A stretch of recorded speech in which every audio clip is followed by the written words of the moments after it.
Hello and नमस्ते to all of you. मैं हूं खुशबू और हिंग खोज के इस वीडियो लेसन में आपका स्वागत है, जहां हम सीखते हैं इंग्लिश हिंदी के थ्रू और वो भी बहुत आसान तरीके से। दोस्तों, हमारे पिछले वीडियो लेसन में हमने सीखे थे कुछ ऐसे वर्ड्स, कुछ ऐसे टर्म्स जो इलेक्शन से रिलेटेड होते हैं। जी हाँ, जनरल इलेक्शंस, आम चुनाव, जो किसी भी डेमोक्रेटिक कंट्री का बहुत ही इम्पॉर्टेंट पार्ट है। और इम्पॉर्टेंट है तो इसके बारे में बात भी बहुत की जाती है।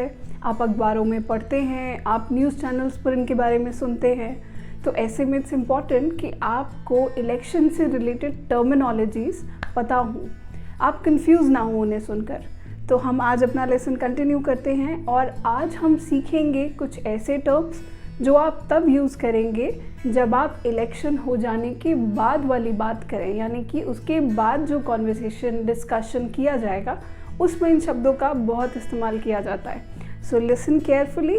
जो भी हम शब्द सीखेंगे आने वाले इलेक्शंस के बाद आप इन्हें ज़रूर सुनेंगे, या तो अखबारों में पढ़ेंगे या न्यूज़ चैनल्स पर सुनेंगे या लोगों के मुँह से बात करते टाइम ज़रूर सुनेंगे। So let's learn and let's begin today's lesson. आज के लेसन का हमारा फर्स्ट वर्ड है टर्न आउट। टर्न आउट ये एक सिंगल वर्ड है। इसका मतलब ये होता है कि वोटिंग के दिन, यानी एक्चुअल पोलिंग डे, जब आप पोलिंग बूथ पर जाके अपना वोट कास्ट करते हैं, तो उस दिन कितने वोटर्स अपने घरों से निकलकर पोलिंग बूथ तक गए, उन्होंने अपने वोट दिए, उस काउंटिंग को हम बोलते हैं टर्न आउट। यानी कि कितने लोग मतदान करने के लिए आए। यूजुअली परसेंटेजेस में इसको इस्तेमाल किया जाता है। फॉर एग्ज़ाम्पल, आप सुनेंगे ज़रूर कि there was around 60% turn out this year. तो इसका मतलब क्या है? इसका मतलब ये कि 60% लोग वोट देने के लिए पोलिंग बूथ्स पर आए, उन्होंने अपना वोट दिया। 60% किस में से? 60% उस पूरे एरिया का, उस कॉन्स्टिट्यूएंसी का जो भी रजिस्टर्ड वोटिंग नंबर है। यानी कि सपोज़ अगर 100 वोटर्स हैं तो 60% मतलब 60 वोटर्स ने वोट दिया और 40 वोटर्स ने वोट नहीं दिया। वो अपने घरों में थे या फिर वो वोट देने के लिए किसी भी कारण वहाँ पर नहीं पहुँचे। सो टर्न आउट वॉज 60%, यानी 60% लोग, 60% लोग वोट देने के लिए आए। ये होता है टर्न आउट का मतलब। इसको आप ऐसे भी बोल सकते हैं, the voter turn out was huge this year. इस साल वोटर टर्नआउट, यानी कि मतदान करने के लिए जो लोग अपने घरों से बाहर निकलकर पोलिंग बूथ तक आए, वो बहुत ज़्यादा था। यानी कि बहुत ज़्यादा मात्रा में लोग वोट करने के लिए आए, which is a very good thing. So turnout का मतलब होता है कितने लोग इन काउंटिंग इन नंबर्स वोट देने के लिए पोलिंग बूथ्स पर गए, उन्होंने अपना वोट कास्ट किया। दोस्तों, हमारा अगला टर्म है स्विंग वोटर्स। स्विंग वोटर्स का मीनिंग होता है वो लोग जो आखिरी टाइम तक ये डिसाइड नहीं कर पाते कि उन्हें किस पार्टी के लिए, किस कैंडिडेट के लिए वोट करना है। तो यहाँ स्विंग का मतलब ये है कि वो किसी भी डायरेक्शन में जा सकते हैं। वैसे इसका इस्तेमाल तब किया जाता है उन वोटर्स के लिए जिन्हें परसुएड करना, यानी कि मनाना, या फिर यूँ कहें जिन्हें बहलाना फुसलाना थोड़ा सा आसान होता है। पॉलिटिकल पार्टीज़ इसका फ़ायदा भी उठाते हैं कि जो लोग अनडिसाइडेड होते हैं, जिन्हें पता नहीं होता कि उन्हें किसके लिए वोट करना है, उन्होंने अपने मन में ये निश्चय नहीं किया होता, तो उन वोटर्स को हम बोलते हैं स्विंग वोटर्स। किसी भी इलेक्शन में स्विंग वोटर्स बहुत ही इम्पॉर्टेंट रोल प्ले करते हैं पार्टी के पॉइंट ऑफ व्यू से कि उनका रिज़ल्ट किस तरफ जाएगा, क्योंकि वो उन्हें परसुएड करने की, बहलाने की, फुसलाने की कोशिश करते हैं, मनाने की कोशिश करते हैं। Not a bad thing, but somehow इस टर्म का कॉनोटेशन एक गलत तरीके से लिया जाता है। एनीवे, ऐसे वोटर्स जो डिसाइड नहीं कर पाते कि वो किस पार्टी को, किस कैंडिडेट को वोट करेंगे, उन्हें हम बोलते हैं swing voters. Well, candidate decide करना या पार्टी डिसाइड करने से रिलेटेड एक और बहुत बहुत कॉमन टर्म है। आप इसको ज़रूर सुनेंगे जब इलेक्शन ख़त्म होंगे। इनफैक्ट इलेक्शन जैसे ही कंडक्ट होंगे उसी दिन आप न्यूज़ चैनल में ये वर्ड, ये टर्म ज़रूर सुनेंगे। क्या है वो टर्म? वो है एग्ज़िट पोल। सुना है ना आपने ये? एग्ज़िट पोल का मीनिंग क्या होता है? एग्ज़िट पोल का मतलब होता है जिस दिन इलेक्शन होते हैं, पोलिंग होती है, उस दिन जब वोटर्स वोट करने जाते हैं और जब वो वोट करके पोलिंग बूथ, पोलिंग स्टेशन से बाहर आ रहे होते हैं, तो अक्सर न्यूज़ चैनल्स के रिपोर्टर्स या फिर नॉर्मली सर्वे करने वाले कुछ लोग वहाँ पर उनसे पूछते हैं कि आपने किसको वोट किया, तो जब वो ये बताते हैं कि हमने इस पार्टी को वोट किया, इस कैंडिडेट को वोट किया, सो ऐसे बहुत सारे लोग जब ये जवाब देते हैं और उसका एक अनुमान लगाया जाता है कि लोगों ने क्या जवाब दिया और उसके हिसाब से कौन सी पार्टी जीत रही है, तो उसे हम बोलते हैं एग्जिट पोल। यानी कि जैसे ही वो पोलिंग स्टेशन से एग्जिट करते हैं, उनसे पूछा जाता है उसी दिन कि आपने किसको वोट किया, उनके जवाब के आधार पे अनुमान लगाया जाता है कि कौन सी पार्टी, कौन सा कैंडिडेट विनिंग है, जीतेगा, विच इज़ समवट कहीं ना कहीं अप्रोप्रिएट, एक्यूरेट हो जाता है बाद में।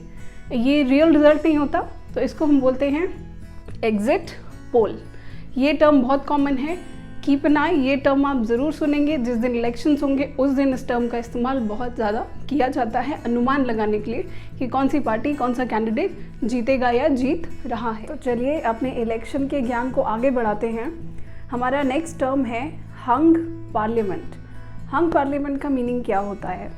दोस्तों, जब इलेक्शन ख़त्म हो जाते हैं, रिजल्ट्स आते हैं, तो समटाइम्स ऐसा हो सकता है कि कोई भी पार्टी मेजॉरिटी वोट से नहीं जीत पा रही हो। इसका क्या मीनिंग है? थोड़ा सा टेक्निकल टर्म्स में समझते हैं विद एग्जांपल। अपनी कंट्री का एग्जांपल लेते हैं। इंडिया में देयर आर 543 लोकसभा सीट्स जिन पे इलेक्शन किए जाते हैं। 2 सीट्स में नॉमिनेट होते हैं कैंडिडेट, 543 सीट्स पर इलेक्शन किए जाते हैं, यानी कि रिप्रेजेंटेटिव को इलेक्ट किया जाता है लोगों के द्वारा, वोट्स के द्वारा।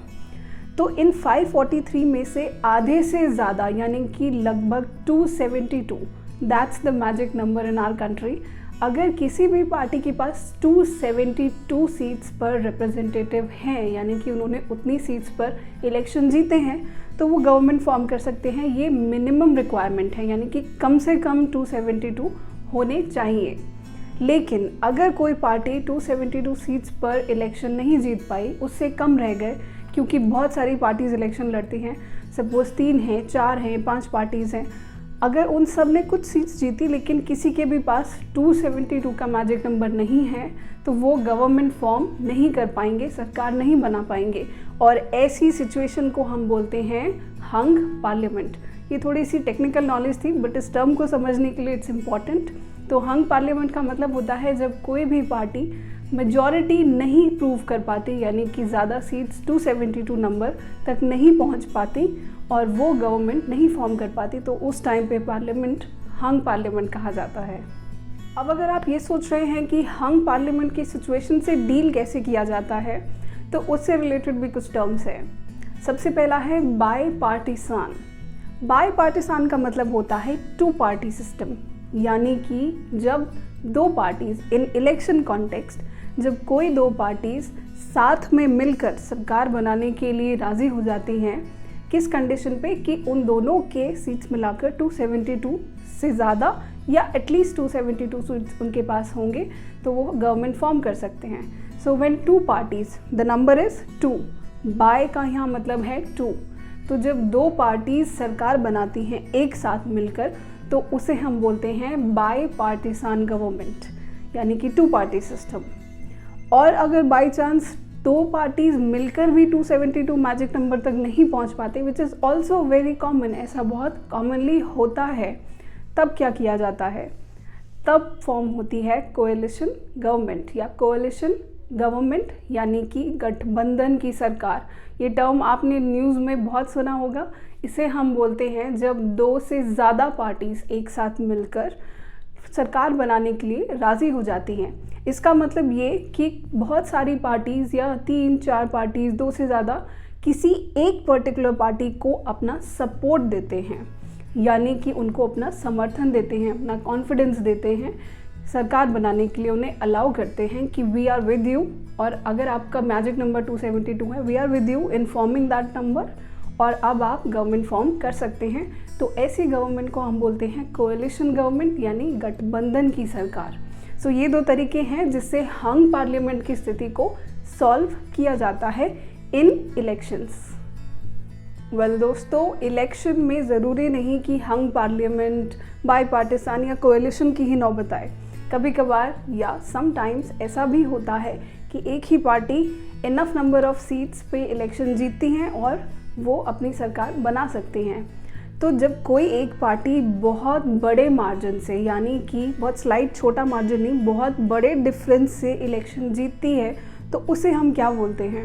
उसके लिए एक स्पेशल वर्ड यूज़ किया जाता है जिसे बोला जाता है लैंडस्लाइड। जी हाँ, लैंडस्लाइड विक्ट्री या फिर बाय लैंडस्लाइड, इनका इस्तेमाल किया जाता है जब कोई भी पार्टी, कोई भी कैंडिडेट इलेक्शन जीतता है एक बहुत बड़े मार्जिन से, यानी कि बहुत बड़ी विक्ट्री से। सो इसका इस्तेमाल सेंटेंस में कैसे करेंगे? आपने अक्सर सुना होगा the party won by landslide. By landslide का मतलब यानी कि बहुत सारा मार्जिन, बहुत बड़ा मार्जिन से उन्होंने जीता है। तो इसका मतलब अब वो अच्छी विक्ट्री के बाद एक सरकार बना सकते हैं, उस पोस्ट पे अपने कैंडिडेट्स को रिप्रेजेंट करने के लिए दे आर रेडी, वो इलेक्ट हो गए हैं। एक और इसका इस्तेमाल एग्जाम्पल देखते हैं। आप ये भी बोल सकते हैं the exit polls have predicted a landslide victory for the party. यानी कि एग्जिट पोल्स, याद है ना, एग्जिट पोल्स मतलब जो लोगों से पूछा जाता है, अनुमान लगाया जाता है कि कौन सी पार्टी जीतेगी। तो उस अनुमान से ये प्रेडिक्ट हुआ है, ये भविष्यवाणी की जा रही है कि ये पार्टी लैंडस्लाइड विक्ट्री, यानी कि इन्हें बहुत बड़ी जीत मिलने वाली है। एग्जिट पोल से ऐसा हमें अनुमान हुआ है। सो लैंडस्लाइड विक्ट्री बहुत बड़े मार्जिन से जब कोई भी पार्टी इलेक्शन को जीतती है। विक्ट्री यानी कि इलेक्शन में जीत से रिलेटेड एक और टर्म है जो अक्सर यूज़ होता है इलेक्शन विक्ट्री के लिए, और वो है स्वीपिंग। स्वीपिंग का मतलब होता है कंप्लीट विक्ट्री।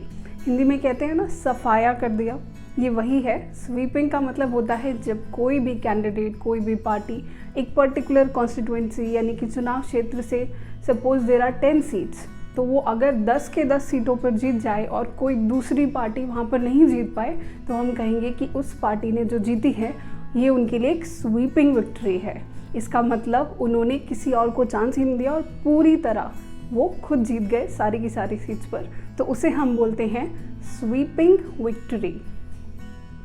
तो दोस्तों, ये थे कुछ ऐसे टर्म्स जो इलेक्शन से जुड़े हैं और जो वोटिंग करने के बाद आप ज़रूर इसका इस्तेमाल करेंगे, कॉन्वर्सेशन में, अखबारों में पढ़ेंगे। यानी कि इलेक्शन से जब बात होगी, इलेक्शन के बारे में बात होगी, तो इन वर्ड्स का इस्तेमाल ज़रूर किया जाएगा। आई होप आपको इनका मीनिंग समझ में आया हो। आई होप आपको समझ आया हो कि इन्हें कहाँ इस्तेमाल करना है, एग्जैक्टली ये क्या डिपिक्ट करते हैं। अगर आपको आज का लेसन यूज़फुल लगा है, अगर आपको लेसन पसंद आया है, तो प्लीज़ इसे लाइक करें।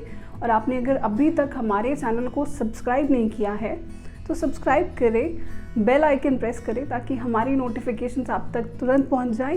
एंड लास्टली वंस अगेन, हमेशा वोट करने जाएं। आपका ये हक है, अधिकार है, और ये आपकी ड्यूटी है as a citizen of a democratic country कि आप अपना वोट डालने जाएं। मेक श्योर कि huge turn out of voter में आप भी एक पार्ट बने। आई होप आपको लेसन यूजफुल लगा हो। Thank you so much for watching the video.